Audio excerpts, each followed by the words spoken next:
19年火力全开，今晚在彰化体育馆继续还有压轴的两支队伍之间的竞争。台湾台产呢对战台北康体的比赛，两所这大学顶尖的男排的强队了。然后就是现在到了弃排这个阶段，一样哈是势均力敌，而且实力相当的接近。那么这两队在今年呢也曾经在开幕战在台南交手过一场，当时台北康体呢是获得胜利3-0获胜。但是在不久前的大专排球联赛呢 ，UVL 在第一阶段的这个小组的预赛的部分呢，则是由中原大学呢是击败了国北教大。目前在连庄狼排刚刚获得胜利呢，是7胜1败的成绩，而且他们是败场的最少的球队。云林美金龙今年也是火力好像提升了不少哦，就是当然包括就是温义凯的这个提升了，另外这个发哥哈也是一样的，有持续稳定的表现。不过目前是只有2场的败仗，算败场数第2少。但在胜场方面呢，屏东台电男排则是已经拿下了8胜，目前是高居胜场数的最多。当然他出赛的也比较多一点。桃园台产呢则是3胜5败，至于台北康体是2胜3败的成绩。好，也很开心的跟云群芳老师来看男排的比赛。于老师好，飞公好，是观众晚安。是在也忙着很多的，今年一整年下来哈，到了岁末年终了，稍微喘口气吗？还是回娘家也蛮不错的。现在刚好我们的全人赛事都在比赛哈，所以说稍微忙了一点。来自台中市。那当然在裁判老师也已经是准备就绪了。那么就桃园台产在中原大学来讲呢，也已经是大专排球联赛现在是夺冠的热门了哈，就是说男排的部分哦，大专男子部分。但其实国北教大也前几年也拿过1次的这个大专男子排球联赛的这个冠军。对，其实，在大专的一个排球联赛里面来讲的话呢，大概是4强鼎立的哈。我们看到的就是说，像云林美金龙的台师大化身的，桃园台产的中原大学，还有三大有限的这个彰师大，还有看到的康体的国北交大其实这四支的球队里面呢相当不错，势均力敌，而且彼此咬得还蛮紧的哈，也就看临场表现了。对，那就是今天这场比赛，当然上场以后呢，谁都不想输，都为了面子、理智都要争了，就是要全力以赴这样子。也当做一个磨练啊，还有假定未来有更重要的比赛的话，也是可以找出自己的缺点。对，没错。那当然，他们透过企业联赛来讲的话呢，不断的去修正自己的能力哈，尤其在企联的一个强度是比较高一点，那对手的一个能力也比大学生强一点，所以对于说在师资的球队来讲的话呢，其实都是蛮一个磨练蛮好的一个机会啊。那像包括台电队啦、联庄啦，这样子的这个高强度的一个队伍呢，对他们的技术提升都有很大的帮助。是，今天也是等于刚好耶诞假期的这一周，今天、明天，那么后天呢就是圣诞节，明天算是 Christmas Eve。都很欢迎球迷朋友呢到彰化体育馆来欣赏企业排球联赛，大家选手们会陪同大家来度过这个愉快的佳节。在康体方面呢，潮喜举球员雷诺、廖鸿生、周冠宇先发，另外李源球给李源，王俊杰担任中间手，也算是有经验的这几个球员呢先上场。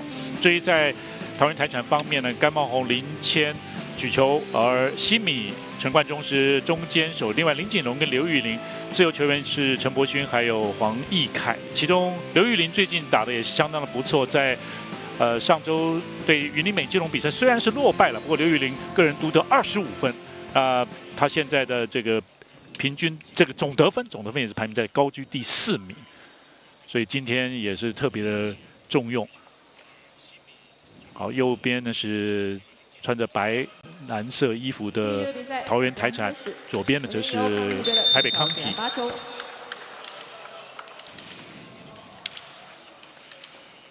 好，今晚在彰化体育馆的最后一场的比赛呢正式展开。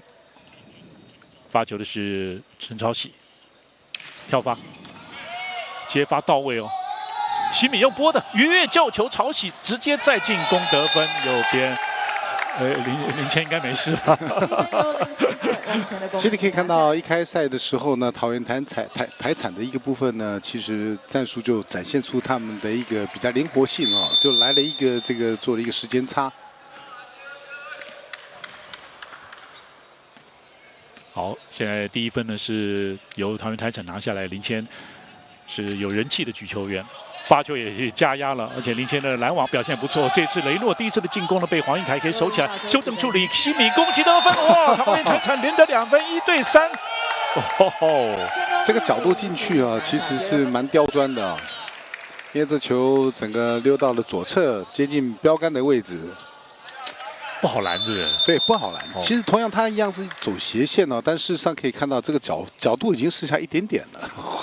对啊，就是。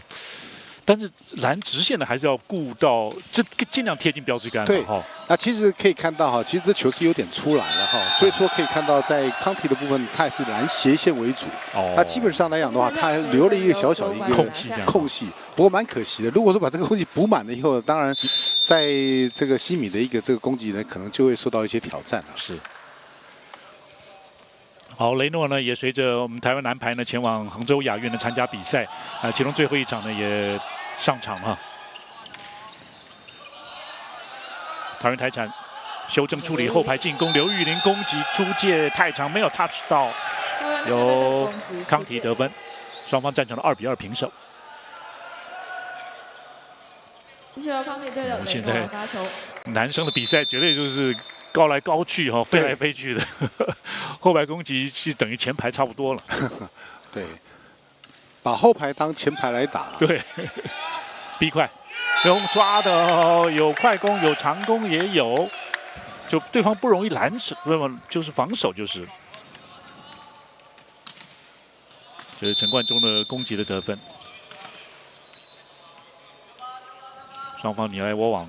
现在桃园台产3比2领先1分，西米的发球，西米哦，差不多了9还直接抓下来啊！观众在汪顺的要求，再拿下1分。跳发这种威力还是蛮强的了。对，它力量比较大，当然它的一个反作用力就更强了一点哈。那其实，在接发球的部分来讲的话呢，可以尽量接高，但是不要接靠网，因为靠网来讲的话呢，这个。 对，举球也不好举，但对手有时候是比较有利的。果然已经修正了哈，刚刚这个接发就是接高了，就比较不往前送的。对，原则上接发球就尽量的接高吧，让举球员去做调整哈。当然，你这个球只要接到这个3米线内哈，我们说2公尺的范围里面都是算是好球了。没错，在大会记录上和一般的记录大概也是以这个作为标准。 蛮好的接发球，中间时间差了快攻，没人拦网，这是。对，所以我们可以看到今天的一个台场呢，确实在战术上面执行的是比较好一点。可以从开赛开始到现在呢，已经执行2次的一个时间差，哈，利用时间差来去做一个调度。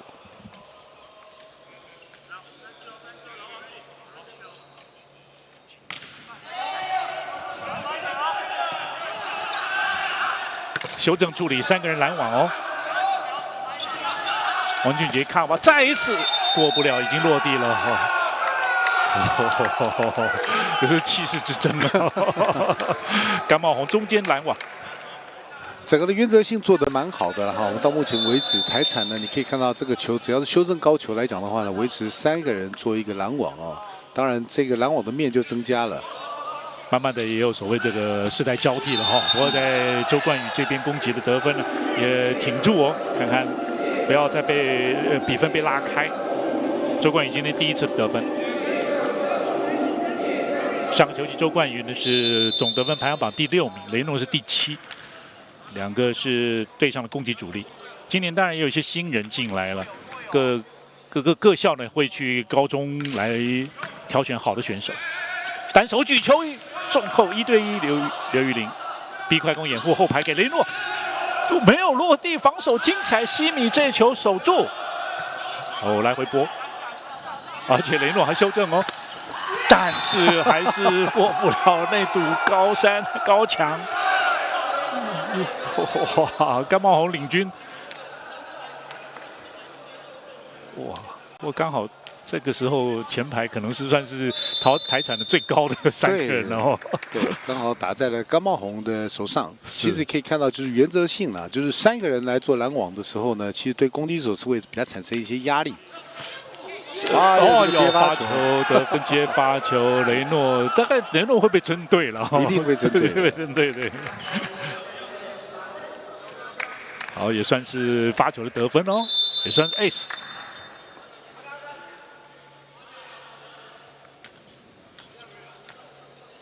8秒钟了，还好了哈，足够的时间。西快，垫高，是有持球了是吧？对，这次被抓了一个是一个触网，触网是触网。那现在这时候还是桃园台产还是保持领先，在整个攻击高度了哈，高度上来讲也是台产的稍微占优势了。那他们虽然是少了个曾祥明去到日本嘛哈，这个 V2 没有包好，但是其他人也可以有一个空间，然后也可以进步。对，当然我们说队上的主力这个缺额一出来了以后呢，其实马上就有人就跳上去了，因为呢机会来了就要好好的把握。确实哈，有时候兵多将广。左边西米直线被拦回来，单手垫高还有哦，锦龙啊，糟糕，就中间手有的时候也会要举球了哈，但是球来得非常的快哦，对，并不好处理。原则上呢，当然我们说举球员在防守的时候呢，大概就是自由球员要跳出来做举球的一个动作了。但是有的时候球就像邓工所提到的，比较靠网的一个地方，或者是说有一些特殊的状况的时候，当然你这个中间手你就赶快跳出来协助举球的这个动作。是，林锦龙跳了很高，后排的进攻。林锦龙这场的第1次的得分。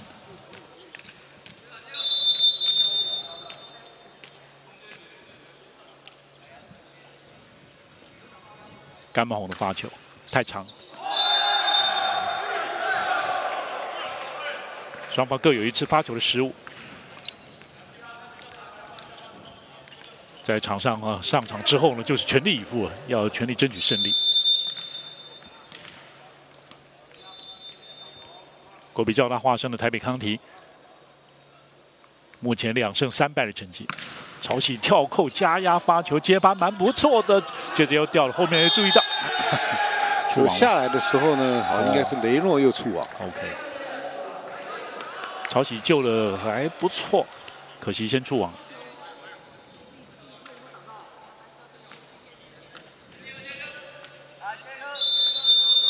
目前11比7，显成教练现在当然眼睛动了手术，还是有点影响，有点后遗症，还在休养当中，恢复了。后排李源的处理，黄义凯是防守组，这个强扣身体挡下来，不错哦，吞下去垫高，还有直接进攻。看台湾台产西米在左边来1对2，喷走西米重扣得分，也带动了士气。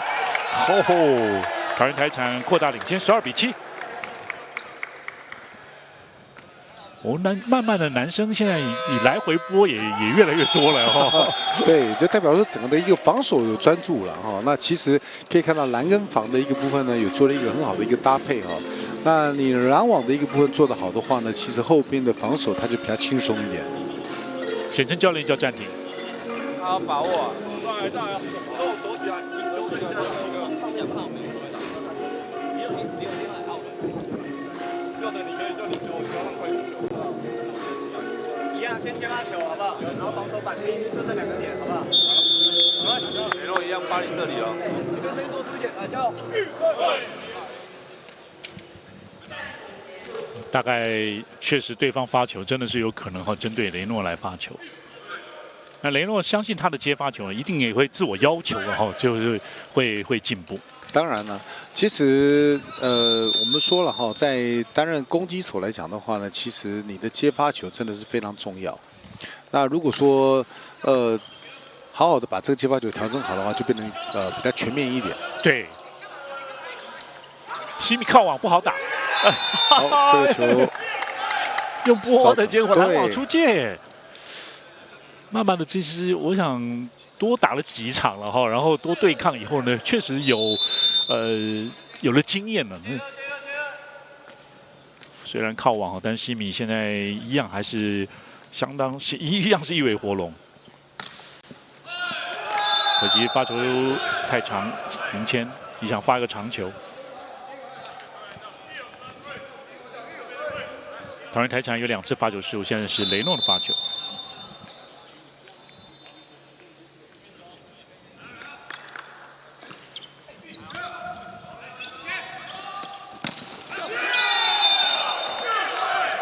林锦龙攻击的得分，有好的接发球就可以有变化啊。对，对方不容易拦你。对你接发球到位的时候呢，你的组织变化会比较好走哈，而且战术上面就会用的比较活一点。跳发加压转进来，哎呀，差一点点，要不然那是蛮好的发球。对，这个我刚刚特别提到了，他整个转哈，这个手腕转的太大了。还是要可控这样。对。西米今年呢是换穿了99号的球衣，同时也是担任队长。接发相当到位哦，刚刚陈柏勋的接发球，马上就有一个蛮轻松的，因为他举球员有3、4个选择。对，这个球可以看到刚好哈，锦龙他是左撇子的，他其实在整个的一个打得非常的斜。2号位那里，对，2号位那个地方，对，容易打斜。所以拦网的一个部分呢，一定要对着他的一个手啊。你对他的手的话，会比较等于范围会稍微缩小一点。哦 ，OK， 就是说可以看他的手这样哈。对，因为基本上可以看到，刚刚举球到2号位的时候呢，其实他又是左撇子的，所以他打点会第一个可以提早。那提早的时候呢，他角度就会更斜。如果说你没有对着他的左手来讲的话呢，其实原则上了就要拦他的球，角度就变得很大，不好拦。是。康体也有2次的发球失误，而桃园台产这是一共已经发生了4次的发球失误。当然，男子队都是想要发球就要加压哈，都是跳发。对，当然是希望在第一时间的一个发球能够去有效的破坏对方的一个接发球啊。因为可以看到，其实今天台产啊，他接发球到位的时候呢，他其实战术走得非常的活。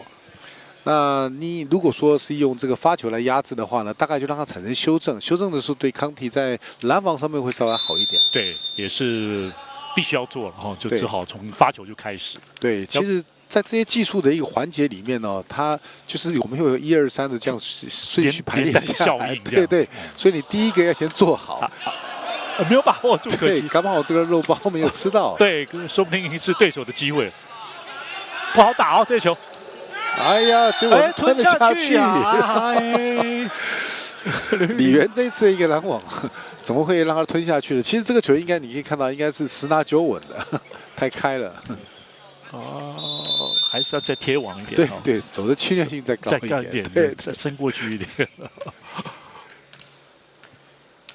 李源受伤之后的这个复出也是帮这个康体呢多了一个攻击手，后排跃起守住，还有修正还蛮好的，大鹏展翅球爬了过来，直突破，西米注意，靠网球掩护左边来了，刘玉玲现在是慢慢的有人取代曾祥明的位置的样子了哈，不过就是刘玉玲本身也是相当出色，对。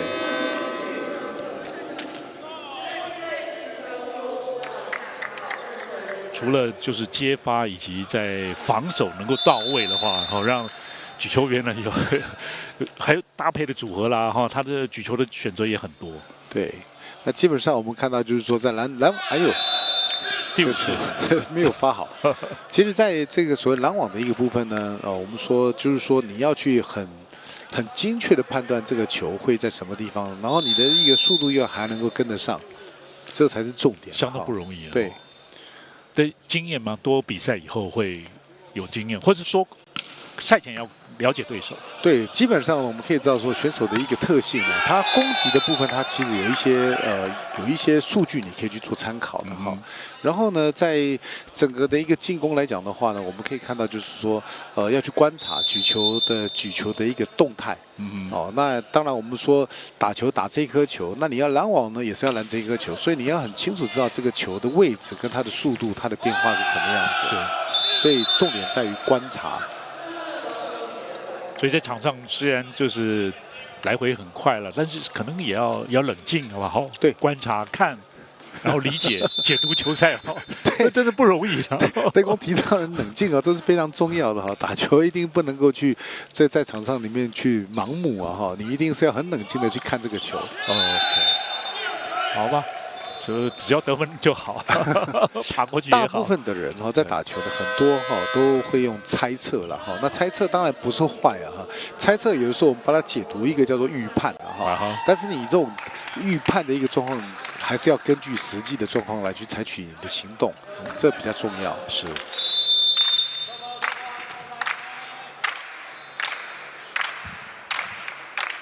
好，现在是郭启昌上场来发球。你像这个就是一个状况，这个就是一个状况。我们说西米这个球，其实可以看到，因为这个球已经很明显的靠网了哈。那当然他有可能他要举球，那要举球的一个情况之下的时候呢，他有可能放掉，所以你就是要看这个球的动向，他这是不是要过来的？那像说，如果说刚刚这个球，它是基本上举球它放掉，因为它是后排，它放掉了以后，这球就过来了，就达到网带，所以变成自己的失误。所以我们说预判它是必要性，但是你实际上面的一个观察就很重要。几次靠网的球，西米倒是前面几个球都是处理的还不错了，攻击上。目前当然桃园台场还是保持一定的领先。那这台北康体有3次的发球失误，林胜突破，这边就是举球员自己。不过现在分数差距还是差了7分。郭柏毅在今年到目前为止，的举球好球率还不差，35%左右。西米强扣攻击来到了22分。就是西米这个有从高中开始了，国中开始当然慢慢看到他，然后到了大学，现在又是。队长，因为他的身材条件并不是太高大但是他就是认真啦，然后爆发力十足啦，然后愿意去拼斗，所以也有些球迷就是专门来看西米。对，因为基本上我们看从身材条件来讲的话呢，他绝对不是一个说以打排球是非常具有优势的哈，但他有一个很好的一个条件就是他的弹性。那其实从高中到现在来讲的话呢，你看到西米的一个状况，他其实都一直稳定的成长，稳定的成长。是在基础的一个表现来讲的话呢，都是能够让他自己更加的稳定，处理球各方面他也是非常好。那唯独就比较可惜的就是说他的身高了，毕竟他弹性是不错，但是身高还是受到一些影响。我们知道在排球来讲的话呢，确实身高跟你的弹跳。这些的因素都是非常重要的，所以在国际赛这一部分呢，西米上场时间恐怕不会太多，就是对，他是比较吃亏的，受限一些。对，那其实之前在我们说塞尔维亚的那个外籍教练来讲的话，其实曾经有一阵子在遴选他的时候呢，就是有一些人想要说把他考虑成转换成自由球员了，对。那确实来讲的话呢，当然他的一个接球的防守都不错。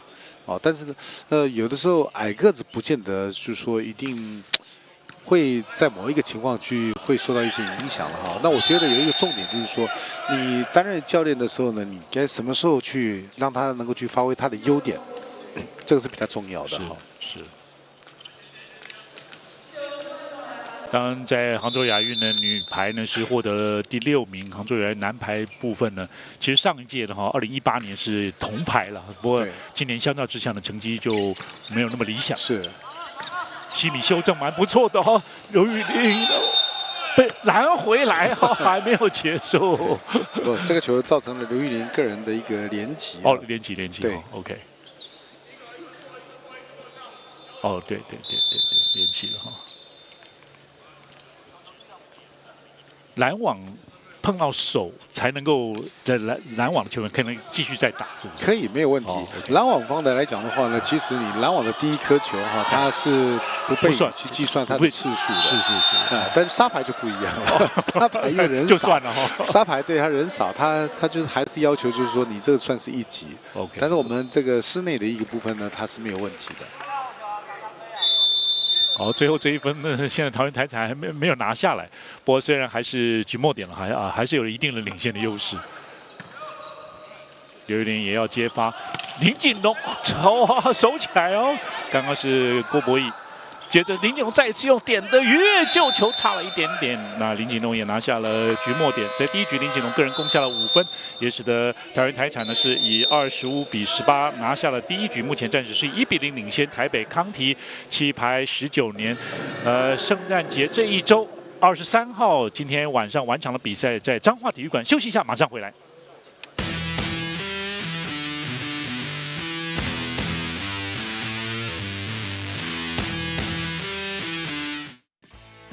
弃牌19年，一起风社群。进入弃牌官网，完成会员注册及以下步骤，即可获得脸书、IG 专属滤镜哦。让我们一起燃烧排球魂！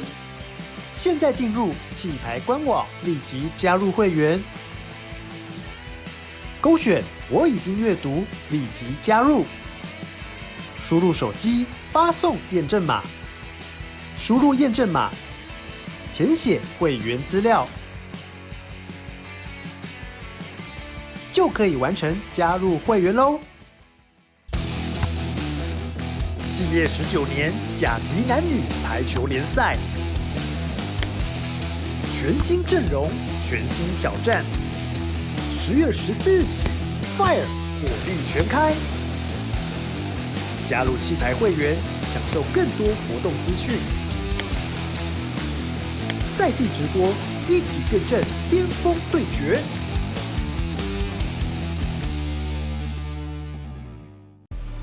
想要参加抽奖吗？想要知道更多弃牌资讯吗？现在进入弃牌官网，点选右上角立即加入会员，勾选我已经阅读，立即加入。输入手机发送验证码，输入验证码，填写会员资料，就可以完成加入会员喽。加入弃牌会员，更多好康等着您。我有趣的趣事就是，我还是不断的在比赛，没有什么有趣的事，就是一直飞来飞去，当空中飞人。搭飞机会水肿，就这样，没有什么有趣的事。有趣的事是我们2个是同月同日生日，真的，我们2个都是6月8号。我也是认识子云之后才知道我们同月同日生日这样。我们练完球的时候，教练会叫我们去游泳池游泳。就可以玩水啊，然后消暑这样，很欢乐。那我对他撒娇好了。好。学妹要乖哦，学妹要乖，妹妹要乖啦，这样。云婷爱你哦 ，Jimmy。学长，我肚子饿了，可以带我去吃饭吗？好啊，走啊。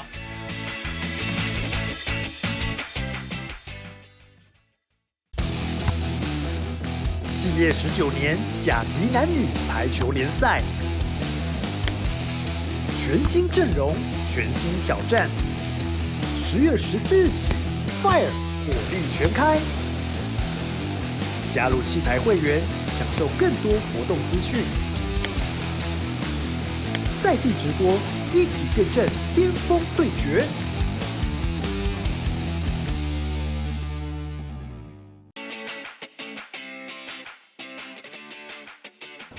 我觉得我们如果都拿到冠军了，还说有遗憾，实在太矫情啦。然后，但是我只希望我的队友在新的赛季可以平安健康的完赛。就是我们希望我们的球队能够更加的流畅，然后默契也能够更加的好，然后技术再更成熟，这样子。大家可以拿出士气，然后用我们的精神去感染现场的观众。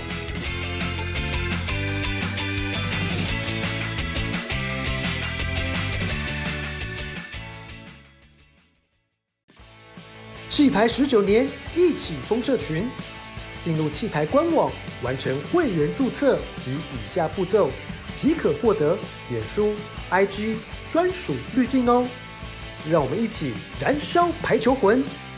现在进入气牌官网，立即加入会员，勾选我已经阅读，立即加入。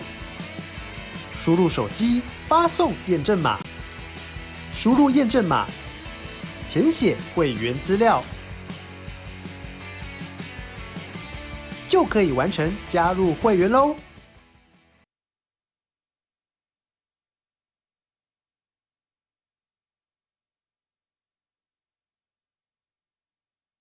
好，气牌19年火力全开，今天在彰化体育馆，因为23号、24号嘛，就已经到了圣诞假期的这一周了哈，大家到球场来过节也蛮好的，然后在球场其实排球选手也是很愿意跟球迷互动，对，就你要签名啊或者拍照，他们球员们好像都很愿意，是，就很亲切，所以到球场来啊，可以您可以有收获。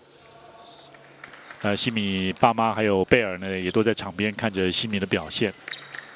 贝尔稍早之前的新北中仙的比赛呢，也出赛。但不过，如果是兄妹两个人都比赛的话，爸妈一定会到。那其实几乎也都会到了，就是只有一个出赛的话，也都会到了。几乎我们看到应该是这样说了哦，感觉上他父母亲只要有空的话呢，应该都会到场来帮他的这个子女来做加油。对，大部分的家长也都会，都会。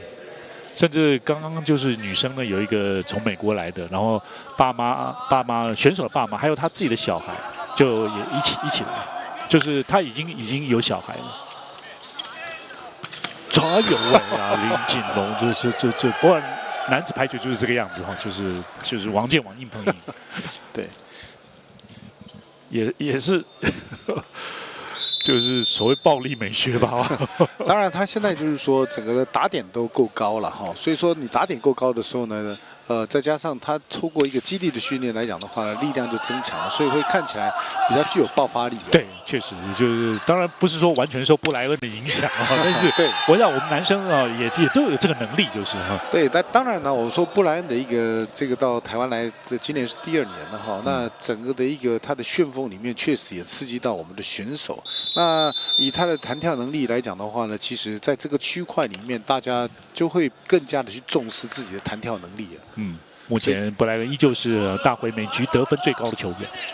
雷诺用波的，因为比较进去了一点，蛮聪明的哈。其实这个进去的这个时间点呢，是有点搭配跟举球搭配不是很好，太早进去了。对，但他自己的这个修正，那同时桃园台产也只有林锦龙一个人拦网。第2局的一开始，目前桃园台产还是取得2比1领先。看看台北康体哈，浅蓝色衣服能不能慢慢的在追赶上手的接发球，西米没有搭配，还有挤在一起了，右边用转的。但是被守起来，西米也是太早，点的刚刚好啊，没办法抢救。连续了2颗球啊，来做一个吊球。好，西米参考，在第1局得4分，这局得2分。在大专排球联赛的预赛的阶段呢，2队也曾经交手过，当时中原大学是以3比1击败了国北教大。我今年在台南的开幕战，气排的开幕战，则是由台北康体获胜。哇，雷诺，可能是不是要给多一点球给雷诺，让他发挥一下？当然，我们说就以今天的一个赛会来讲的话了哈，有的时候就是举球员要去看一下谁的得分的能力多哈，就尽量当然给他能够去做一些多一点的一个攻击的机会，帮球队来取分嘛哈。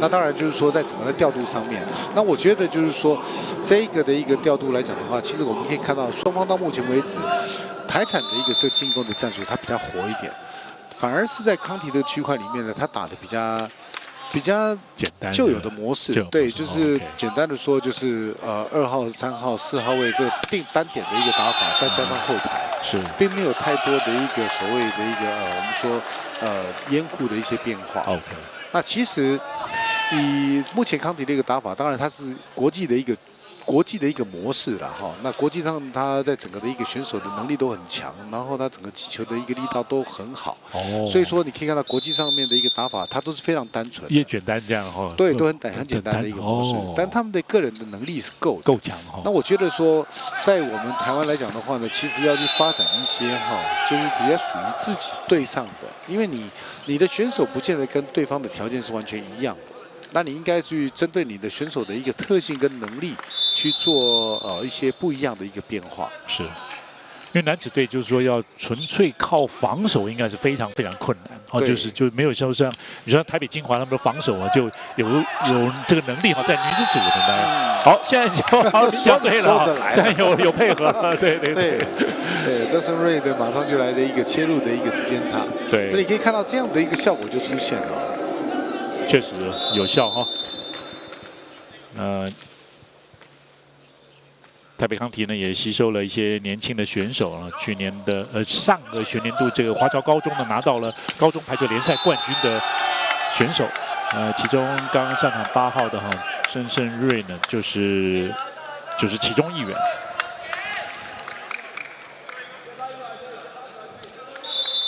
现在台北康体是6比4领先了这一局。也就放开来打哈，也没有太大的压力，绝对不要有压力的，因为比赛嘛，是就是能够放得越开来讲的话呢，你打的就更灵活一点。是，高度上还是桃园台产占的优势。现在林锦龙个人参考得到了8分的这场比赛。曾胜瑞球衣号码8号是华侨高中拿下111学年度 HVL 高中排球联赛冠军的球员，在冠军战对丰商呢得到10分。而且完成华侨高中第11次的 HVL 冠军，不过也已经很久没有拿冠军，就是单手后面吊球，后排给西米太长几次的进攻包球，想做 touch out 也没有成功。这当然桃园台产第一局打得很顺哦，不能够太随性哦。对。还是要稳定度了，虽然说赢了第一局，并不代表，因为学生的球队就是这样起伏很大，起伏很大，所以说你要增加，唯一要去能够去增加的一部分就是控球的能力，把自己先调整好。是。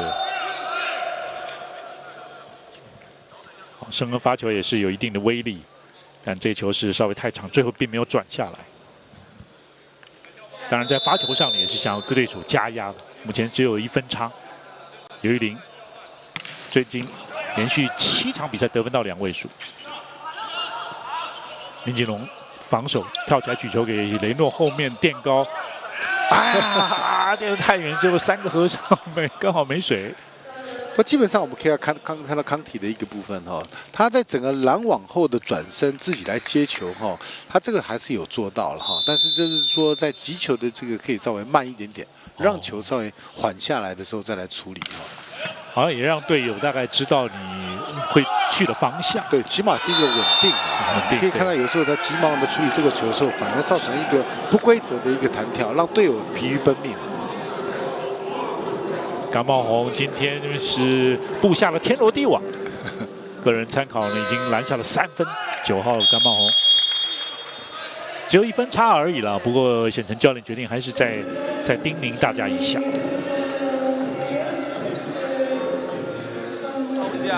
然后有时候球如果没接到位，或者是接的比较贴网，慢一点进去啊，那球相对不稳定，然后举出来你再去追球就好了，不然你太早进去就掉高在那边啊。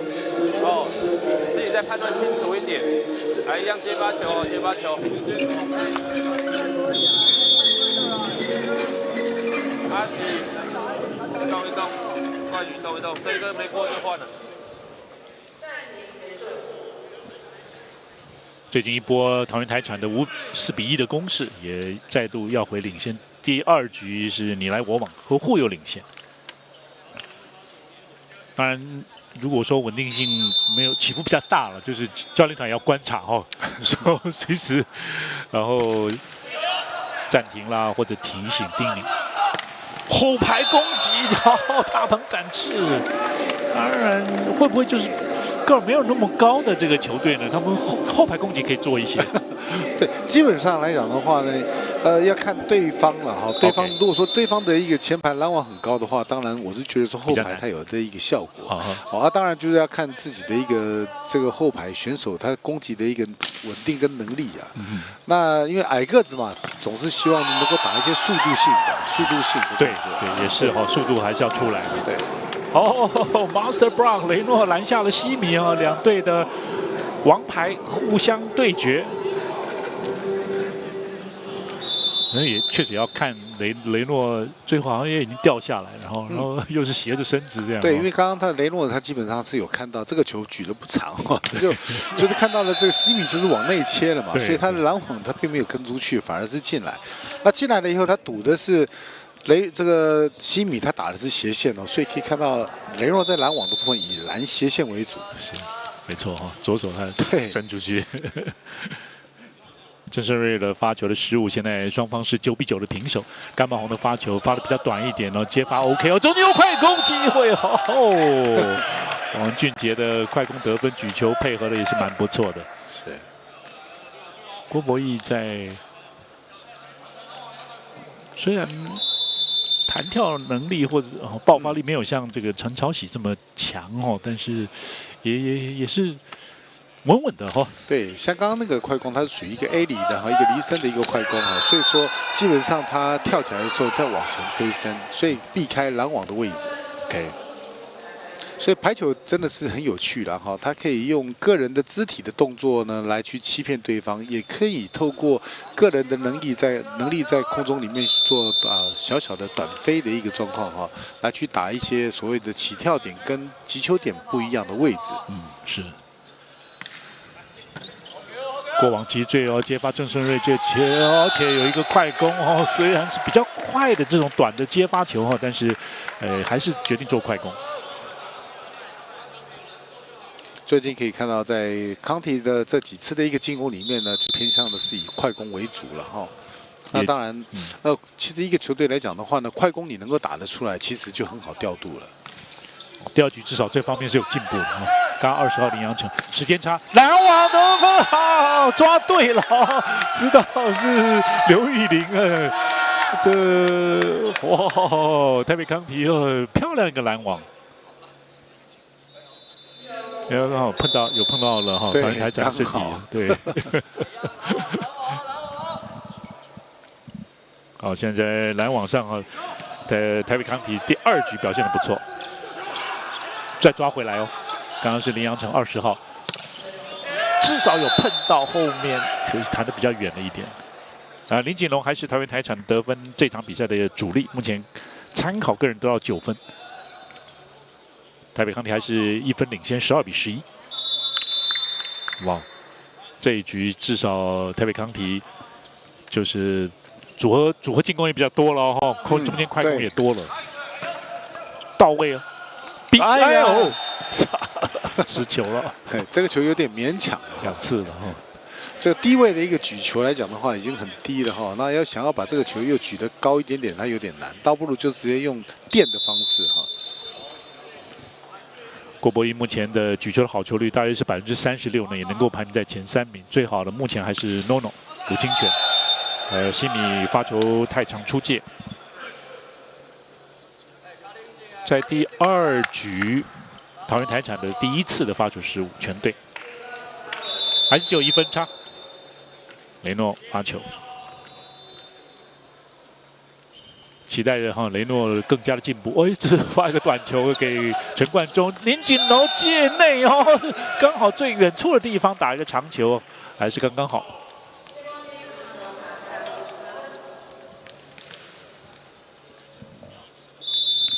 选手慢慢的哈，自我要求了哈，那能够提升、能够进步的话，会被看到哈。一定的。对，也就你说青年队啦，或者国家队啊，这些都有可能，培训队都有可能。哎呦，没有处理太好，在左边来给刘玉玲，只能够处理球了。洪承佑的防守不差，后排进攻正扣喷走，雷诺得分。哇吼！台北康体至少第2局是保持稳定的发挥。其实把这个分数把它咬紧了以后呢，就等待机会了哈，来去做一个有效的发动哈。其实你可以拉到，就是把它咬住了以后，到了这个末段的时候呢，对，再来产生一些变化哈。是，因为对手也会紧张哈，会有压力的。对。甘马红今天拦网以及快攻表现的发挥都还不错，目前参考得到5分，但有3分的是拦网的得分。快攻这一番，他跟陈冠中2个人的中间都有能力。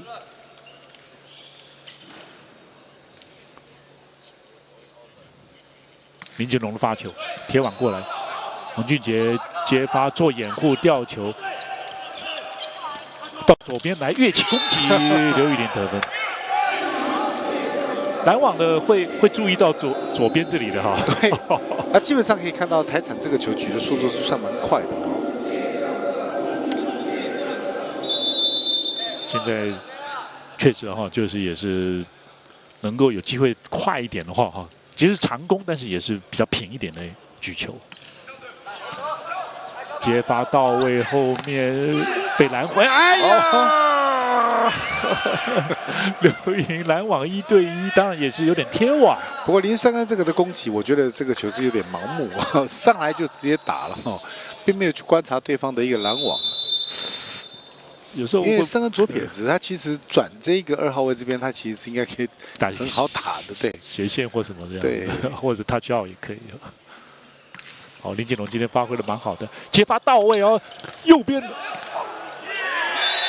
因为稍微 over 了一点了，换成右手了。这球当然他是有点速度快了，然后又靠网。对。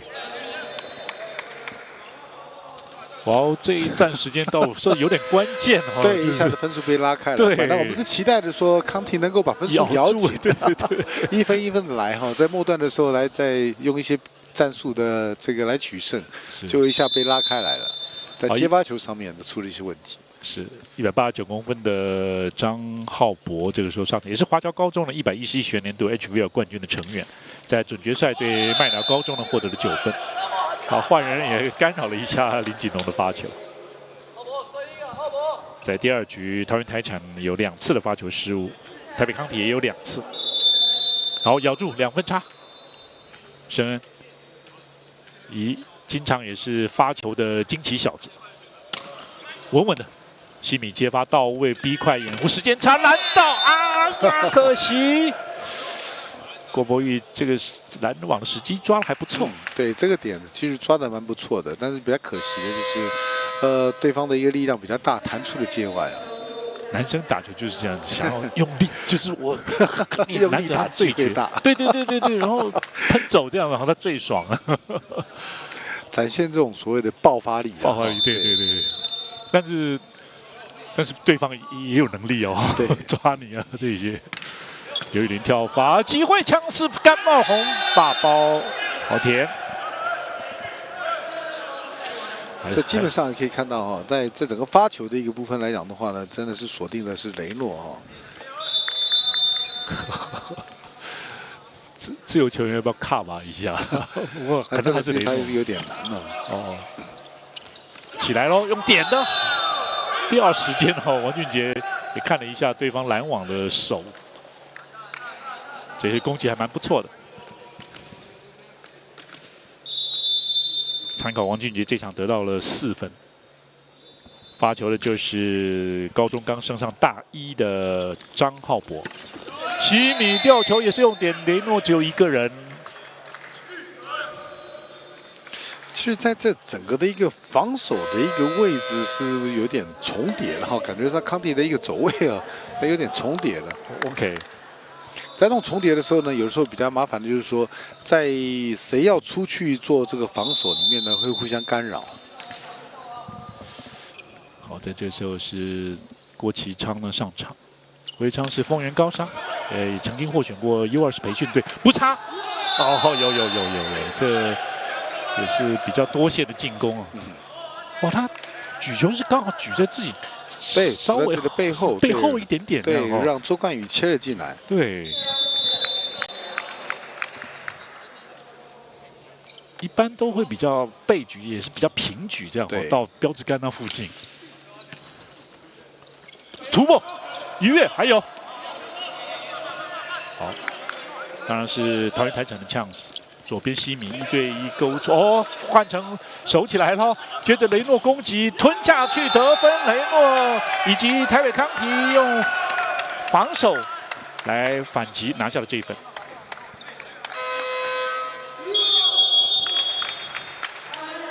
桃园台产20比18，现在来到了20分左右的时候，蛮关键的。虽然还是领先了，不过郑周一教练还是叫出了暂停。在丢的时候太刻意了，好，再一个就好，一样长的就好，好，那个对啊，他刚丢出去的时候太出去了，没事没事，再一个一样长前排嘛，快攻长的，然后老二老三这样就好了，要一推过，先接哦，好，算下来，桃园台产呢，在最近的3场比赛呢是分别落败，当然2次碰到了屏东台电呢，相当困难的、强悍的这个对手。那上个礼拜在彰化呢败给了云林美金农，也有一点点哈，就是这个中原对战台师大这样的味道。那现在台师大，当然如果是大专联赛的话呢，这个许美中呢应该是不能上场，对，他不能上场，对。 上手的接发球蛮好的，西米自己过来了，直线界内的好。攻击手蛮喜欢自己接自己攻哈。应该也不是说自己接自己攻啊，因为就对手就是发给他嘛。那这个的调度来讲的话呢，都是在举球员的一个调度。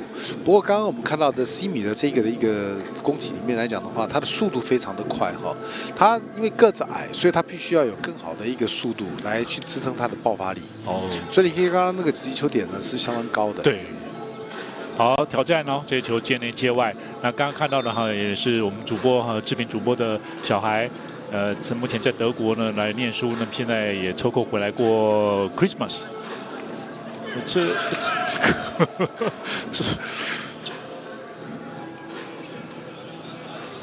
无论如何哈，是挑战失败，这一分是由桃园台产拿下，21比18。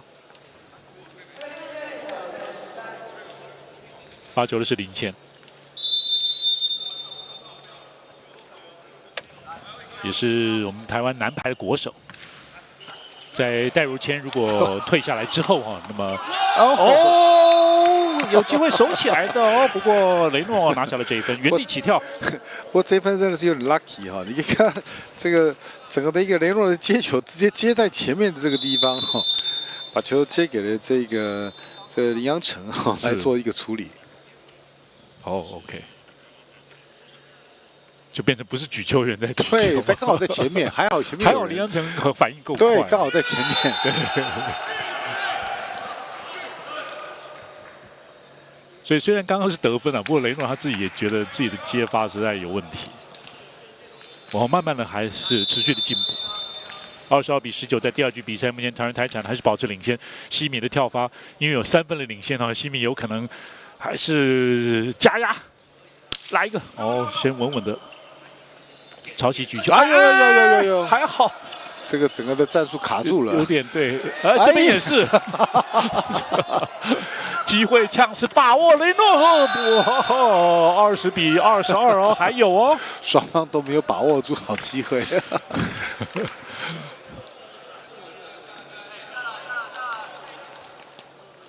有时会突然愣住这样，对，太轻松的球，对，刚康体的那个球应该是整个好像是位置卡住了，对，举球也没有过去。这次喷走重扣加压的刘玉玲，这一分蛮重要的，来到了23分。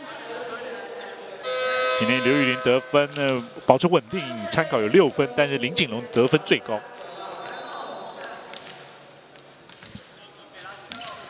23比20，发球的是陈冠中。 来到第2局的尾端，雷诺在那里，这次接的 OK， 举起左边浩博，哎呀，还是被拦了下来，又是干帽红。这个时候怎么办呢？打直线吗？因为接发球没有接得很好，很好所以再加上就举球举的是有点开了，这蛮难的啊。那直线当然要打直线也可以，不过直线因为它距离是比较远的哈，所以在处理球的高度要够，要不然这只能够安全而已啊。哦 ，OK。那当然有时候如果说看能不能敢打一点呢？对啊，哦，就是打这种touch哦，不过讲真的是容易啊，但是确实。雷诺这个接发球还是不够好。刚刚康提发生了一个，就是说换人哦，其实换人他要换2组，2组的人员呢要同时间都要站上去哦。但是看到刚刚的这个生儿他稍微慢了一点点，所以在换人只换一个哈，对，只同意他换1组。OK， 来到第2局的局末点，这个 S，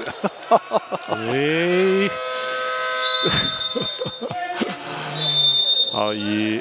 Ace 呢结束了第2局的比赛，桃园台产25-20拿下了第2局。目前桃园台产是以2-0听牌领先了台北康体。稍微休息一下，回到彰化体育馆。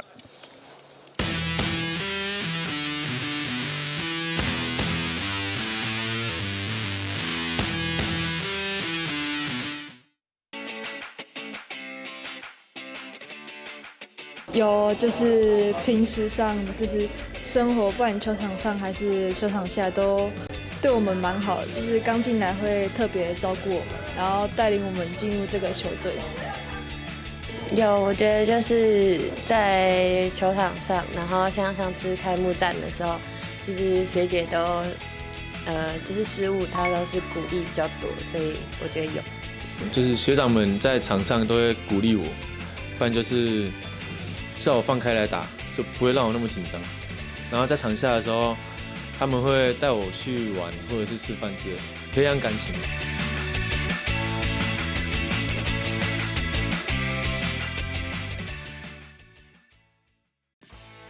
气牌19年，一起风社群。进入气牌官网，完成会员注册及以下步骤，即可获得脸书、IG 专属滤镜哦。让我们一起燃烧排球魂！现在进入气牌官网，立即加入会员。勾选我已经阅读，立即加入。输入手机发送验证码，输入验证码，填写会员资料，就可以完成加入会员喽。企业19年甲级男女排球联赛，全新阵容，全新挑战。10月14日起 ，Fire 火力全开。加入气牌会员，享受更多活动资讯。赛季直播，一起见证巅峰对决。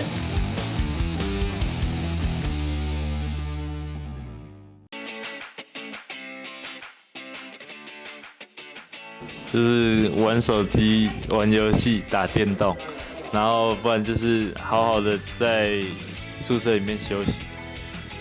我喜欢出去外面走走，因为自己喜欢到外面散步，然后逛街、听音乐这样。我是尽量都待在家里，比较喜欢睡觉。对，我也是，就是因为平常比赛跟训练都很累，所以只要难得有放假的时候，通常就是待在家，然后追剧、看电视之类的。确定要问我吗？我从休赛季开始就是一直的比赛，到前几天才回来，所以我就是不断的练球、比赛。就是休赛季的期间，还是会不断的保持球技，然后放假的时候会跟朋友出去玩。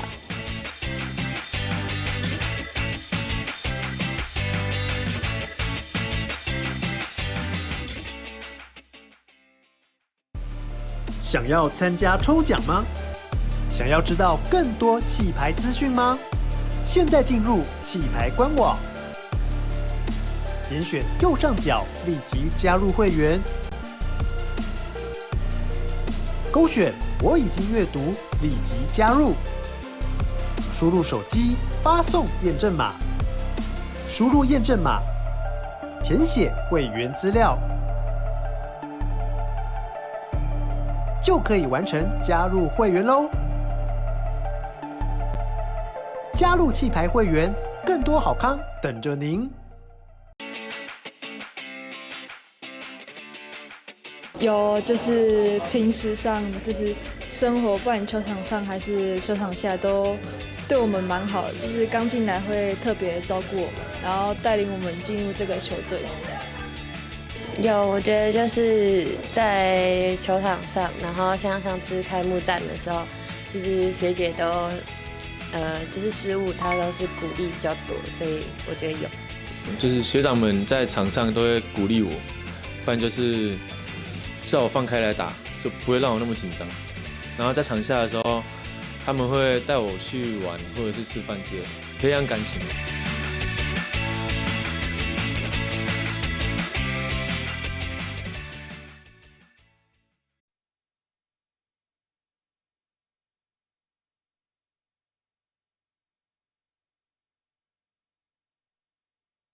棋牌19年，今晚23号哈，也是 Christmas 的这个阶段呢。现在，桃园台产呢是取得2比0领先。在第2局，台产的攻击的火力还是不错的哈，攻击得分有来到了17分。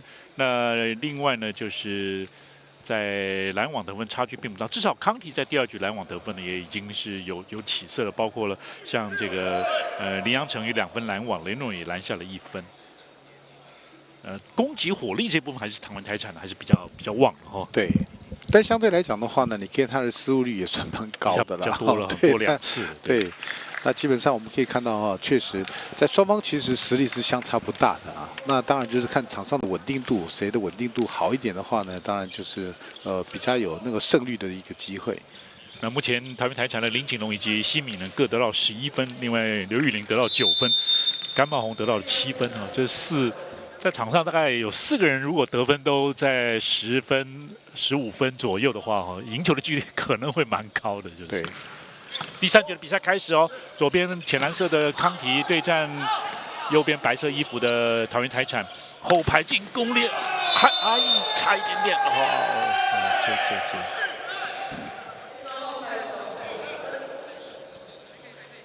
林景龙现在得到12分。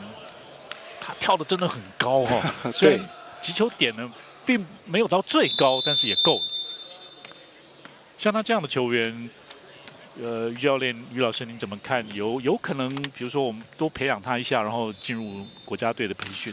对，当然基本上他的条件是都绝对足够的哈。但是我觉得说，他第一个我们说整体性的观念，他要再增强一点哈，整体性的一个部分。那所谓整体性，就是说在场上的你的这个观察的能力啦，还有你要该什么样的情况该到什么地方去，这个要做好。第二个，他就是说要增加他自己的一个稳定度。稳定度的一部分也要提升。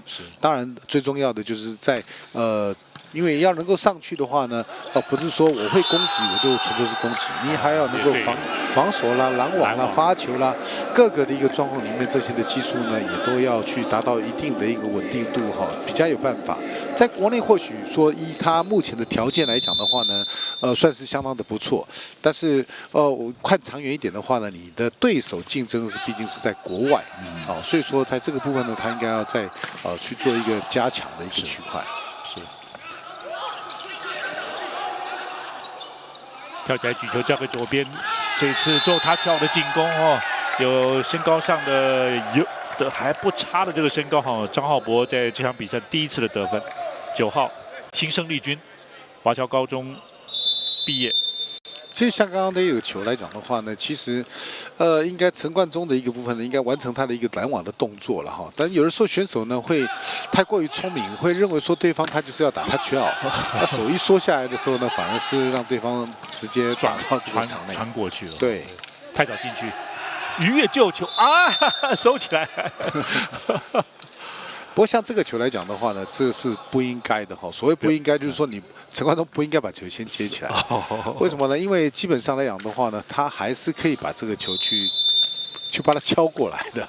对，他如果站在这边，但是他手够长哈，对，有可能勾回来。对，那如果说他今天假设他刚刚当下的时候呢，对手是把手要去勾这个球，那刚好球又被你接住，这个时候你反而会被判成是一个叫妨碍。哦，是，反而是对手得分了。对，所以最好还是要等这个球，比如说他碰到你的身体的啦，或者是这个球落地的啦，这种情况呢还是比较稳定一点。是。然后倒是第3局这个时候呢，林胜恩反正就是压上前线哦，就是拼了哦。目前连得2分。林锦龙，这个有人触网，是触网。林锦龙的触网动作大了一点。好，现在台北康提士取得4比3领先。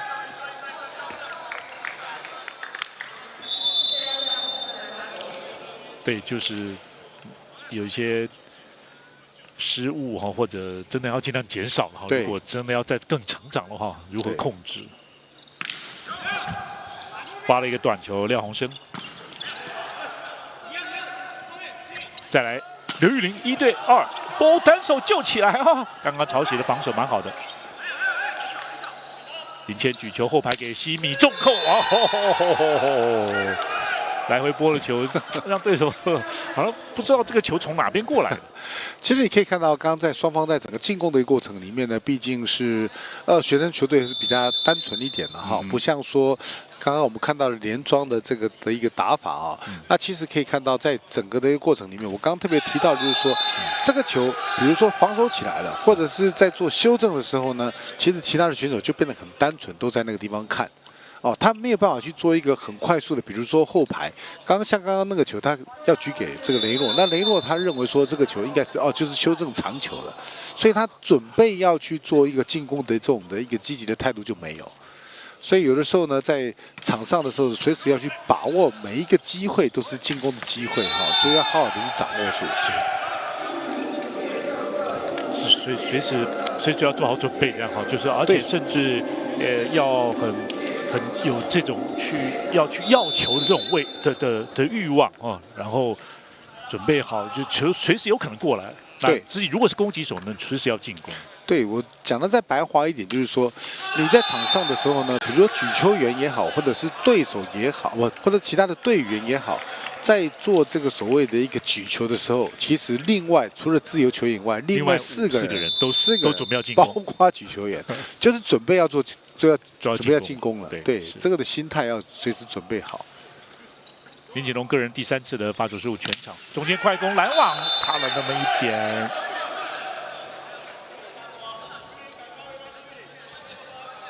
林阳成也是中间手，康提至少在这个球季他们的高度上也增加了一些了哈，还是吸收了一些身高较高的选手。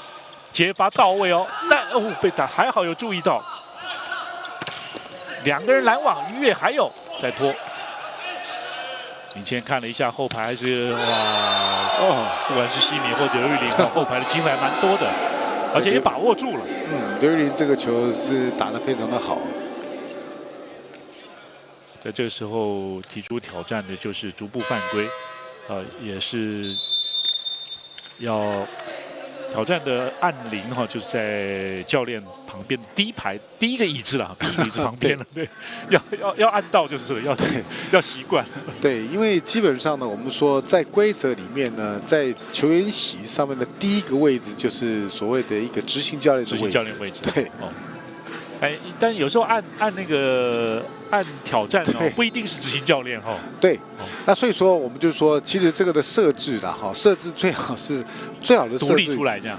对，独立出来是最好，而且设置在这个第一个所谓的主审的教练跟这个后面的一个助理教练哈的中间是最好，因为执行教练有的时候就像我们看到台场，他就上来这个地方走来走去的，所以你放在第一个位置，有的时候要去按呢，那个时机点都会慢。对，慢。对，有时候裁判会不接受。对，他有权利不接受。对，所以这个的位置的设置哈，有的时候是要去思考一下。是。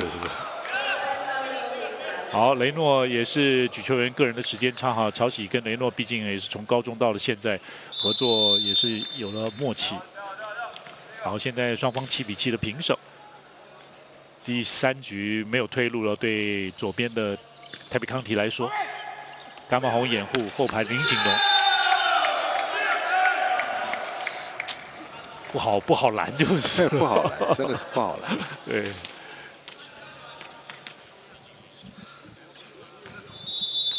参考现在林景龙得分也来到了13分，虽然有3次的发球失误，但是攻击火力相当的强。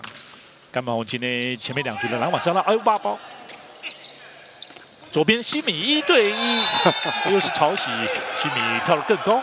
对，那可以看到西米他这个球就是放到了左侧再来做出手哈，避开篮网的一个这个手。那这样是等于击球第2个击球点这样。等于让球对。其实我们说在击球的过程里面，像西米他是我们说是右撇子的嘛，那右撇子的时候呢，你可以第一个就是说从曲确人那个方向到4号位这个地方来，这个弧形的这个位置，他可以就是说出手可以再快一点，快一点的话就会在他的手的右侧 ，OK， 然后再来就是沿着这个右侧往他自己的中心，然后再到左侧来。对，其实这个的一个抛物线里面，它是无限的点嘛，这些点里面呢，你都可以来做进攻，那只是你选择哪一个时机点。就确实攻击手要有这个能力了。对，当然你这出手的这个点，当然还要根据了对方的一个这个拦网的位置嘛，去做一个观察。是哈。当然，强力的跳发的加压，曹喜这一球也是大力发球，逼的就是林谦要拦网，林谦也已经很努力了，去拦这个球。对。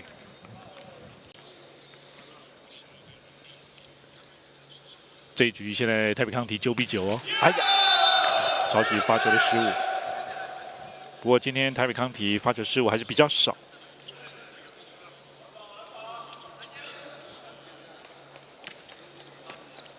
参考来讲的话，桃园台场有8次的发球失误，而台北康体呢，全场有6次的发球失误。林谦发球，他的拦网表现还是相当的不错，发球也有威力，单手举球拖过来，防守是刘玉玲，左边西米1对1。其实你可以看到，在西米这个球打得很轻松哈，因为像他这个地方，我们说在一个攻击手的打法有非常多种，那包括你看到这个刚刚这个西米这个球，他并没有强击，但是他用手腕的一个撇的一个动作，我打在你这个拦网的手，因为一般的选手你可以看到拦网的一个动作，它是摆平的哈，这直的平的，并不是侵略过来的。那摆平的时候，他一撇就容易造成一个 touch out， 所以在打球的过程里面呢，是要带一些所谓的技巧性啊。是。雷诺也扳回了1城，也同时加快了出手的速度。那么目前还是咬住了，就是看台北康体不只要现在咬住，而且要一直咬住到后面。雷诺得分到了2位数，但是希望帮助全队。逼快攻掩护林景龙4号位，然后拦网出界躲过了一劫，差一点点。不过林景龙今天还是发挥相当好。对，那其实我们可以看到哈，有的时候我们说拦网被打手出界的时候呢，是有点可惜。所谓有点可惜，就是说你的手型没有做好，所以就容易被打手出界。像刚刚景龙这个球来讲的话，如果对方的手它是有点向内的，可能被拦到了。对，它变角度会改变，可能这个球就不是往外跑了，就是往内跑。是。所以一般我们说，再反过来讲好了，其实很多人攻击为什么也会打斜线居多？因为毕竟斜线的这个区块就是有效区大嘛。哦，这是一个嘛。对。哦，那当然你反过来讲，你在拦网的时候呢，你应该也是要手型，也是要往这个有效区大的方向来走。接发不差，单手救起来哦，曹喜，蛮好的。看看一个短球，林景龙接球单手，哎呀！对，这个很明显的了哈，这个明显的2次了哈，这个部分林谦太晚进来吗？还是当然这个球他是因为他是从后排要上来的哈，他是有点辛苦的。不过这个都是一种默契哈。如果说他的这个快攻手他能够很清楚知道这个球是来不及的，那他如果时间再早上来，其实林谦他可以稍微拖一下，就瞬间手指头拖一下，这个球也会变成很好的一个动作。结果被抓回来哦。现在林生恩这个救球呢，使得台北康体13-12领先，士气也还蛮高的哦。看看哈、这一场比赛呢，继续看下去。不过刘玉玲刚刚的整个的一个进攻的一个这个位置，助跑的位置呢，其实是可以再调整一下哈。对，都不太理想，是吧？对，因为其实分数被咬得很近哈。那当然，在这个的一个我们说要减少自己的失误啦哈。是，还好这球还是扳回了1分。这时双方战成了平手，13-13。刘玉玲攻击成功率50%，那现在总得分高居第4名。当然跟场次也有关系，不过无论如何表现出色。在最近的一场比赛，刘玉玲也是20分以上表。林胜恩这里用脚其实也可以的，当然可以啊。不过这个球来讲的话，我们会觉得比较奇怪的，就是说刘玉玲在篮网这个球篮网是完全没摸到，没看球啊。对。他就上来，他就做拦网的动作是没有错，但是你可以让这个申恩直接打这样球下来的时候，就代表说你没有去手没有去贴那个球。对啊，那球也有点靠网哈，有点好抓。哇，还好这里直接往腹部打下去，不知道有没有怎么样。对，申恩希望没事。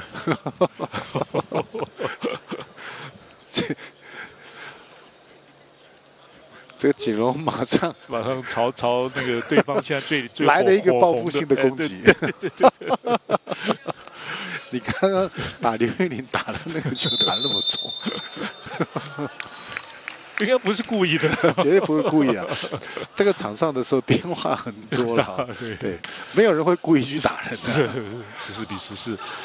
申恩后排爬完过来，哇！这一局现在第3局哈，申恩 Lucky 7哦，是哦，现在 Christmas 嘛哈，说不定真的有这个申恩出现。参考来讲的话呢，申恩在光是第3局他就已经得到6分，1分差，接发比较平一些，举高起来，哎呀危险，呛死。申恩来举球，扑下去，西米救到，哦，抓得蛮好的。这里林谦的那种腰力拿下了这1分。我倒是觉得双方在处理球上面来讲的话，都有点轻忽大意的哈，对，没有那么一个针对性的一个有效性的处理。是，一般。你像那个刚那个球在网上，我直接就是要给你拿，想办法就是对，就是我左右我就赶快拨了，我就赶快先拿分了，或者速度会更快，力量会更大一点，就被反推回去了。好，刘玉玲这场比赛第1次的发球的失误，1分差，就是这一局倒是稍微有点乱了一点哦，两边都有点乱，就是。好，不过现在分数还差距不大哦，就是要坚持到最后。看这个关键，西米过来，哇，不容易了哈！林洋成也已经很努力在防守，西米的加压进攻，参考西米也已经得到了17分了。在这个时候是中间手这里换成了陈冠中上场，发球的。是郭启昌，想要加压哈上来发球，郭启昌发生了失误。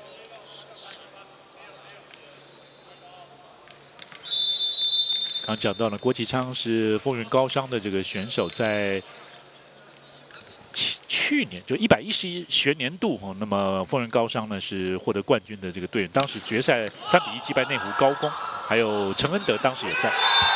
西米打手指头了哈，就刻意要打。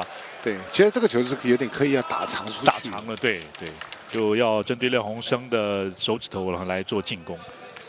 西米现在在台湾企业排球联赛的部分呢，西米有他发挥的一个空间。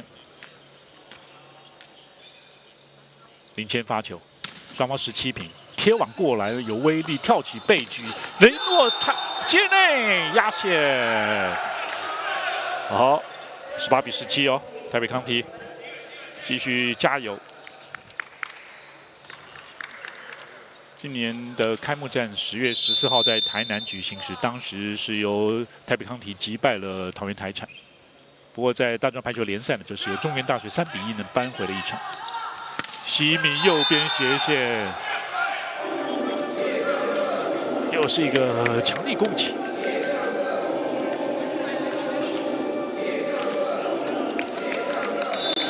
因为就桃产又有西米，然后又有林锦龙，还有刘玉玲，不，中间还有中间手的，不好抓哈，到底要谁进攻啊？修正的蛮不错的，翻滚救球西米，修正到左边来给刘玉玲跃起打手指头，但也拦到了曹喜，交给左边的吊球是张浩博，后排进攻突然来了一球啊！大鹏展翅，这就是我们刚刚有特别提到，就是说你这个一个人在送球的时候呢，其实所有的这个选手都随时要去准备哈。那你可以看到这个的搭配就非常好，你看他这个球直接送过来的第一颗球，西米就冲上来了。就是有准备、啊。对，西米队长呢，就是说以身作则，就是说，就是随时专注哈，他就想要击球。对，他的机动性要很强哈，也就是说，有这样的心理准备的过程里面，基本上他就是说在场上他专注力是提升的。往后掉，哦，不是说掉球不行，但是那种球是在这种是掉不直。好，拦网再把握一下哦。这种来回好几波，大家都会往区前防守，所以在那种好几波中更不可以去吊球，除非你很明确看到有一个洞，哦才会去吊。哦，主攻手就是怎么样，攻击要有企图心，对，野心要有野心。在双方如果是接发球攻击方面，台产呢是高达了59%的这个成功，另外在来回波防守反击的部分也能够优于对手。那所以现在台产呢还是保持一定的领先。现在这一局当然是只有1分差了。那显成教练还是提醒一些细节，好，大概提醒个重点，大概最多2个，要不然球员也记不太住了。其实抓重点来讲了哈。对，西米跳发，接发还可以。林胜恩小子，双方平手哦，19比19。Merry Christmas！ 这个好，台北康体的这个左手部队啊，承袭着显成教练。哎呀，关键时刻发生失误，可惜太长。今天台北康体发球失误是比较少，全队。在这个时候是20比19，桃园台产呢换了中间手，还有发球的施宇翔现在上场，甘茂宏也上场，稳稳的。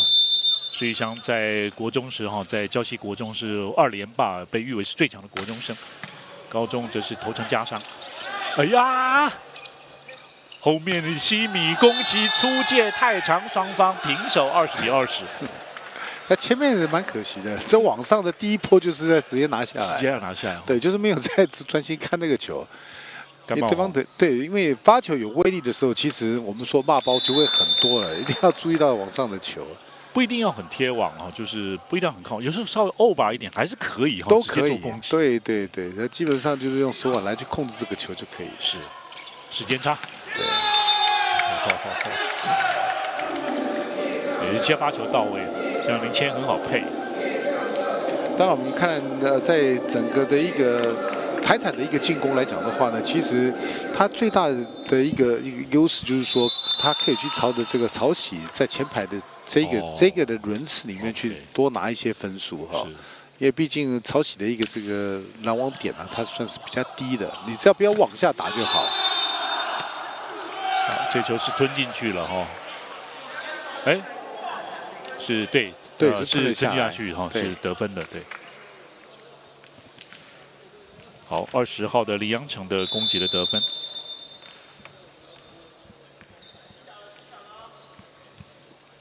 双方21比21平手哦，你1分我1分的，蛮关键。哇，做的不是太好，变成了看看，哎，没关系。好，现在看桃园台产再来一次。雷诺拦到哦，而且哎太着急了，可惜。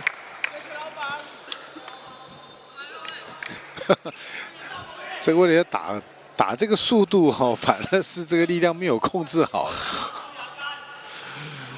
哎呀，这一分这失的有点冤枉。冤枉哦，原本是一个机会的，最后发生了失误。桃园台场22比21领先。刘玉玲稳稳跳发，接发又来了又一次的。修正在左边，西米，爬墙过来，落地得分，西米用脑筋打球。他没有错，他在整个的进攻的过程里面，其实他看得很精准哦。你的防守的圈放得很大，当然我就给你用轻扣的方式。23比21，桃园台场领先，显成教练康提叫暂停。太少进去了，距离那么远，慢一点进去啊。哎呀，来那个塞一下，塞清楚啊，然后，哎呀，所以稍微注意一下，关键的时候人才在失误那很伤啊。来呀，先把球再拿回来哦。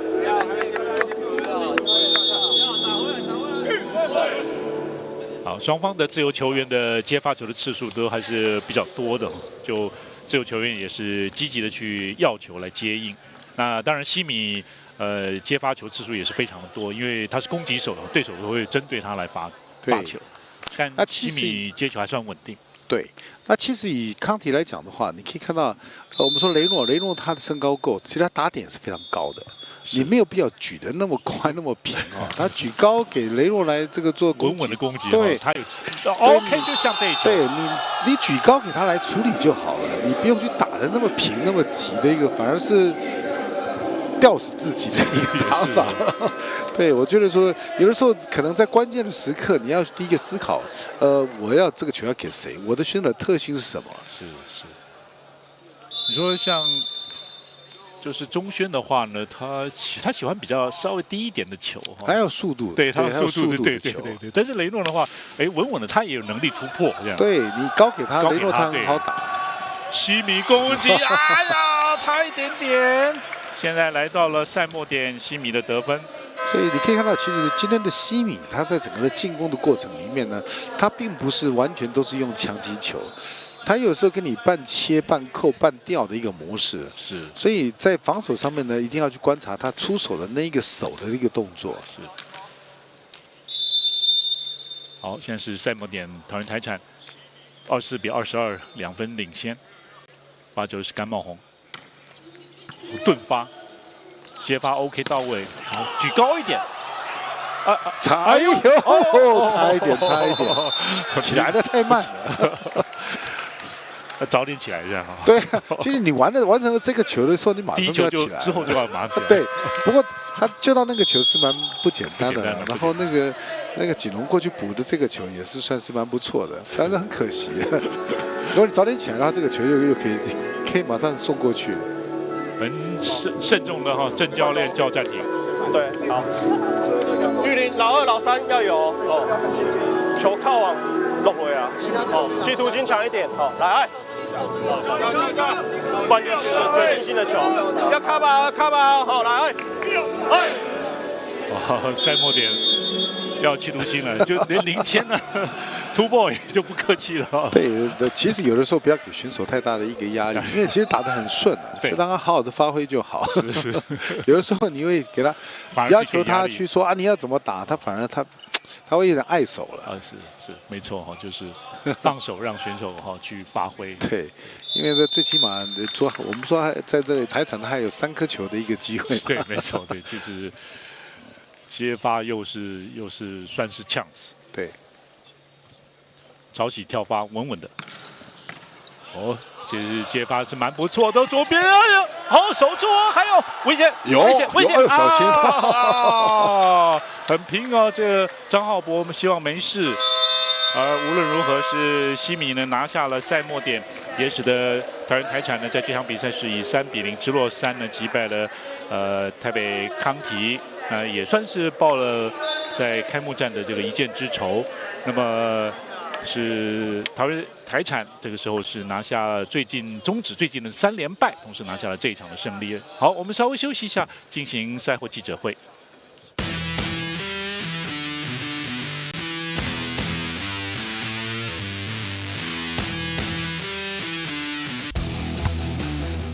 企业19年甲级男女排球联赛，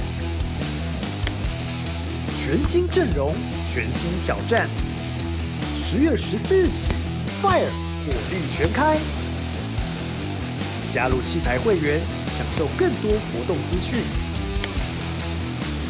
赛季直播，一起见证巅峰对决。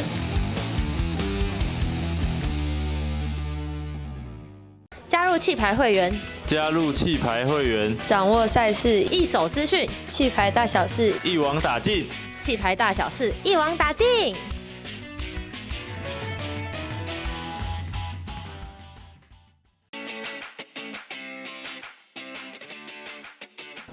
我觉得我们如果都拿到冠军了，还说有遗憾，实在太矫情啦。然后，但是我只希望我的队友在新的赛季可以平安健康的完赛。就是我们希望我们的球队能够更加的流畅，然后默契也能够更加的好，然后技术再更成熟，这样子。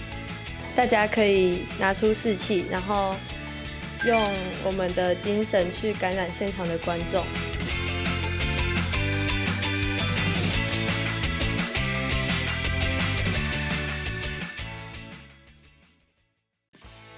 气牌19年，一起风社群。进入气牌官网，完成会员注册及以下步骤，即可获得脸书、IG 专属滤镜哦。让我们一起燃烧排球魂！现在进入气牌官网，立即加入会员，勾选我已经阅读，立即加入。输入手机发送验证码，输入验证码，填写会员资料。就可以完成加入会员喽！企业19年甲级男女排球联赛，全新阵容，全新挑战。10月14日起 ，Fire 火力全开，加入气牌会员，享受更多活动资讯。赛季直播，一起见证巅峰对决。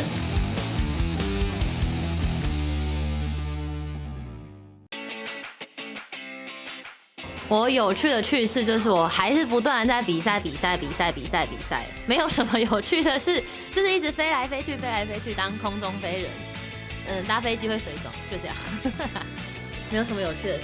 有趣的事是我们2个是同月同日生日，真的，我们2个都是6月8号。我也是认识子云之后才知道我们同月同日生日这样。我们练完球的时候，教练会叫我们去游泳池游泳。就可以玩水啊，然后消暑这样，很欢乐。那我对他撒娇好了。好。那学妹要乖哦，学妹要乖，妹妹要乖啦，这样。云婷爱你哦，啾咪。学长，我肚子饿了，可以带我去吃饭吗？好啊，走啊。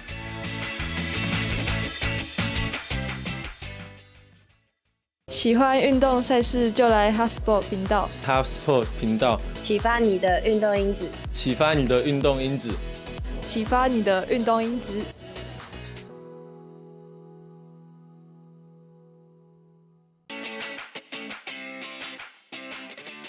其实因为今年我们球队的异动不大，然后外援也没有变，依然是我们的最强左手外援毕亚，然后加入了 HBL 冠军的班底，子云还有梁代。那其实我觉得我们还是力拼卫冕冠军。因为今年就是有新血的加入，而且我们也是新的球队，所以我希望我们的队上搭配能够更加稳定成熟，然后能够更加有默契。为球队拿下好的成绩。我们会尽量磨合默契，然后尽量多一点沟通，因为大家都来自不同的球队，就是我们也比较少时间可以磨合，所以希望大家在场上可以多一点的沟通和声音出来这样。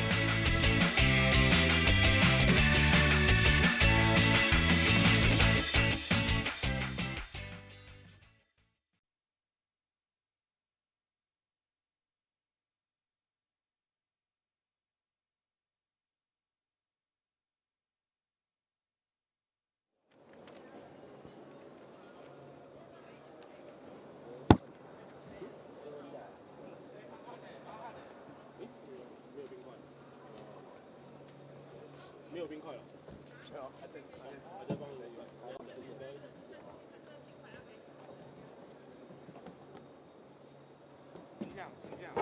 好，恭喜桃园台产，在算是圣诞节了哈，就是也给球迷一个小礼物这样子，对，恭喜。那今天全队状况还蛮顺畅，没错，是有哪些调整吗？还是球员？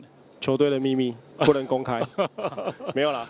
基本上他们提升的专注力跟求胜欲望，就是这周就是比较强嘛，因为回去训练的时候，做一些要求啊，然后选手自己本身的心态就是也有做调整啊，对啊，所以基本上比较不会去乱失误，然后每一个人都专注在球场上的话，基本上我们是算还蛮厉害的，对啊，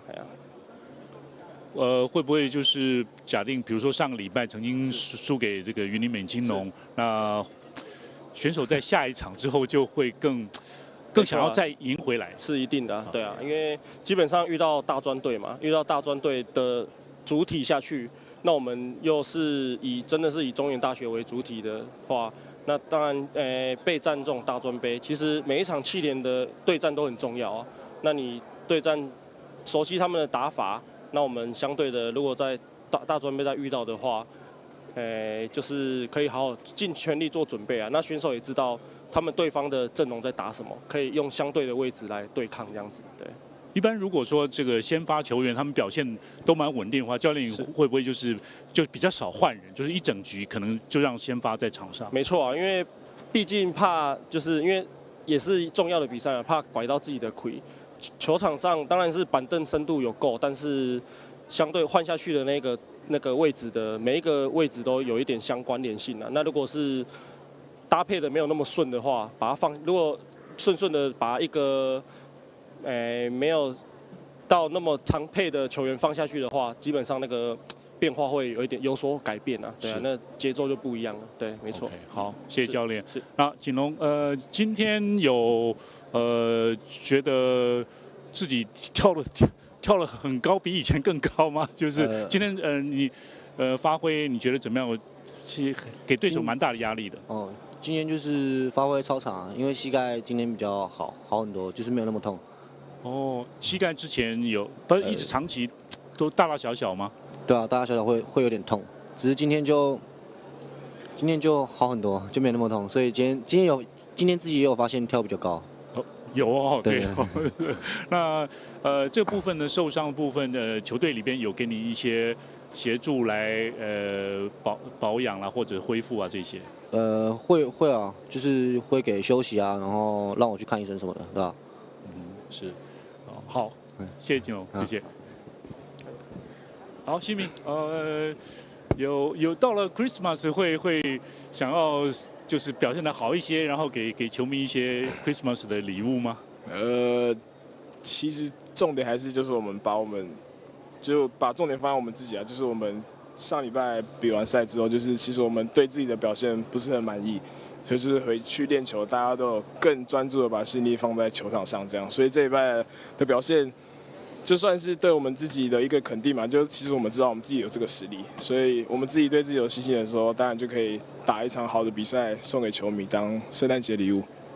今年是您是队长嘛，是不是？会不会也想要就是以身作则，然后感染队友，大家一起齐心协力这样？会吧。虽然说就是从以前大一到现在，就是我觉得。扮演的角色都差不多，但是今年就是责任就比以往更大一点，对吧？就是球队上的所有大小事情，就是我都要去处理、去安排，这样就是会让自己就是多花一些心思在球队上，这样子，对吧？就是更有一点压力，小压力这样。你看你在进攻的时候呢，手腕手法呢，现在变得更多元而且更有变化。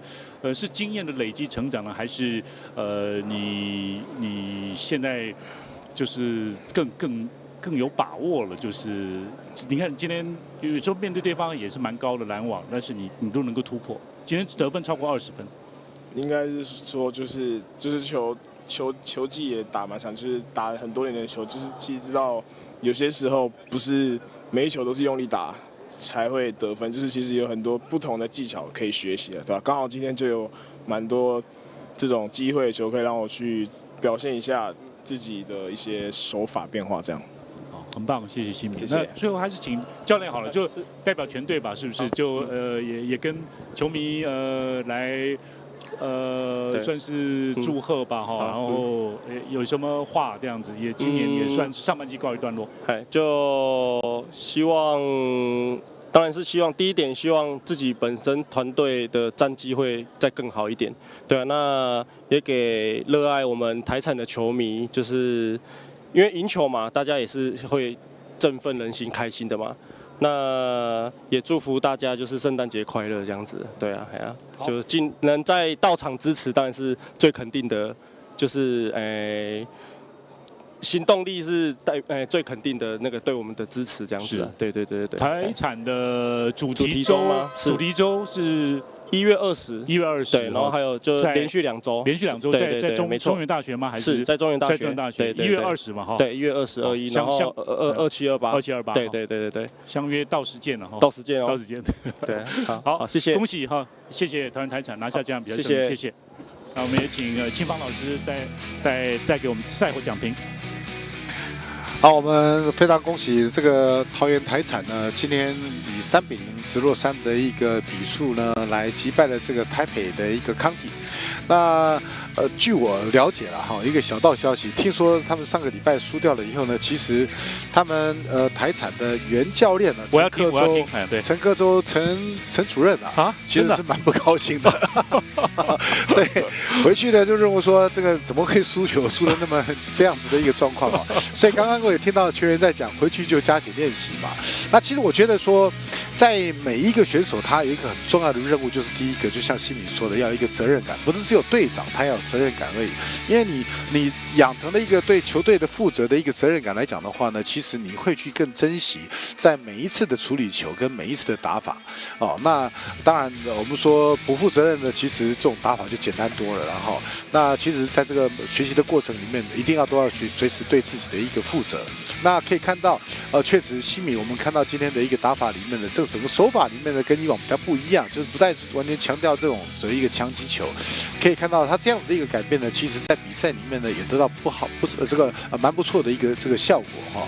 那其实我们说排球它真的是打掉结合了哈，那结合各种的一个方式，最重要的就是能够扰乱对方的一个防守，来增加自己的一个得分哦。